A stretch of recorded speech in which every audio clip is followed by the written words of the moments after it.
ഞമ്മ പുറത്തുനിന്നൊരോട്ടോ വിളിക്കലില്ല. അതിന് നിങ്ങൾ ജബ്ബാർക്കാന്റെ വണ്ടിയല്ലേ വിളിക്കലുള്ളൂ? ഓരാവുമ്പോ ഞമ്മളെ പെരിയിലുള്ള ഒരാളെ പോലെ ആണ്. പൈസ ഒന്നും അധികം വാങ്ങൂല. ഇനിയും കുറെ ഓടാനുണ്ടോ? ആ വളവില് നിർത്തിയ എത്രയാന്ന്? നിങ്ങൾ ജബ്ബാർക്കാക്ക് കൊടുക്കുന്നത് തന്നെ.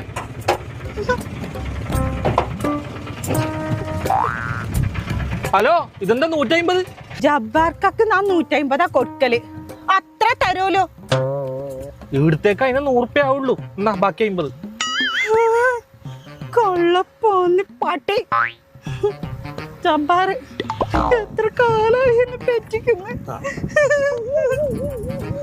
നമ്മളങ്ങോട്ട് നിങ്ങളെ നമ്പർ ഒന്ന് തരുവാ? എന്തിനാ? അതിന് ആട്ടം ഉണ്ടെങ്കിൽ വിളിക്കാൻ വേണ്ടിട്ട്. ഇനി മുതല് നിങ്ങളാണ് ഞമ്മളെ ജബ്ബാർ.